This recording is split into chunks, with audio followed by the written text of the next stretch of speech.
Good morning. Welcome to Studio 365, powered by tablethink. Today is Sunday, May 27th. My name is Joshua, and I am here in the studio with Pastor Kerrie Palmer, enjoying a Memorial Day weekend. Yes. So I love this weekend. I love being with family. I love being, just having that time together, and that it's Sunday. Right. Yeah. Sunday is your favorite day, It is. and especially over an extended time. Yeah. So much fun. So it's like the best of everything we like, because I like Fridays, you like Sundays, and it's a long weekend. So. I know. It's just like it's, that moment in time where you realize, hey, we're going into a new season. That's right. Yeah. I'm ready. Yep. I'm ready for just kind of some sun and some good times ahead, and that's what I'm counting on. And For sure. I would like to tell Oregon weather, no rain. That's right. I like rain, but for summer it's just so much fun when it's clear skies. That's right. Yeah, and eventually we always get there. It's always this time of year, it's like a mixed bag. It's going to be iffy. great or it's going to be bad, but by the time we get, on a little ways down the road, then we know it's just great for a long time. When I officiate weddings during this time, I always ask them, now, do you have a plan if it rains? And they look at me like, what? Because, all these outdoor weddings, Right. like, it wouldn't rain on my wedding day. And they're always like, you have to have a secondary plan. And they always, young and, just excited and love the spot that they have. And I have done some pretty incredible weddings with really hot weather, but also in the storm. Nice. But I'm sure those make for very memorable weddings, right? I did one that it was so windy, and so you're a mic guy, you do sound and everything, that the sound went the other direction. It didn't go towards everyone, and I could tell it was going in the wrong direction, and I was trying to turn and it's whipping at you, and I'm like, oh my goodness, nobody can hear. That's funny. I'm not even sure the bride and groom heard everything, but they smiled. There you go. And it worked. So I think so, but it's a lot of work for not being heard. Yes, that is true. But it is a good day, and we've got a great message today, and it's from Hebrews 6:19. And it's important that we listen to this, because this hope is a strong and trustworthy anchor for our souls. That's the main message today. When we don't talk about hope, we're missing something that is really spectacular.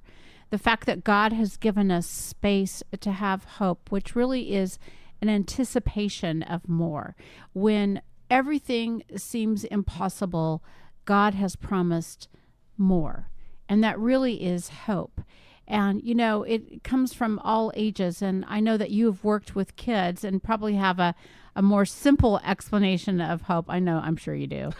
I'm just going to ask you. I think my explanation of hope is if you saw a bunch of kids on a very hot summer day and they were just exhausted, and you said, I think I just heard the faint sounds of an ice cream truck in the distance, you would all of a sudden see very hopeful faces and attitudes. So a lot of anticipation. Yes, hoping that truck is going to show up there. But yes. Yeah. When I have spent time with people that don't have hope, you're exactly right. When they shift over to that place of hope, it is like that. It's that feeling of like, okay, I can do this. This is going to be awesome. And, and so cool that you get to be that person that delivers that, that hope, like the ice cream truck. That, you get to say, there is hope, there is something more. And I have one of the things that I have always been really careful to do is to make sure that before I leave a room, that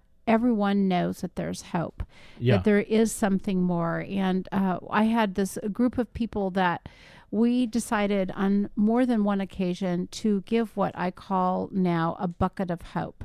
And we all would write these things that meant to us, to the person that was hopeless, little notes that they would pull out every day and just read one of them, whether it was a scripture or an idea or a promise.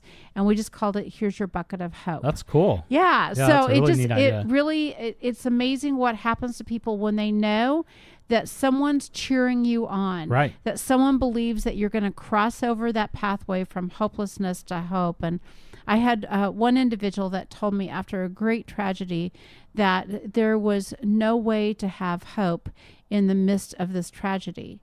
And what I told them, and firmly believe, there's no way to go through a tragedy without hope.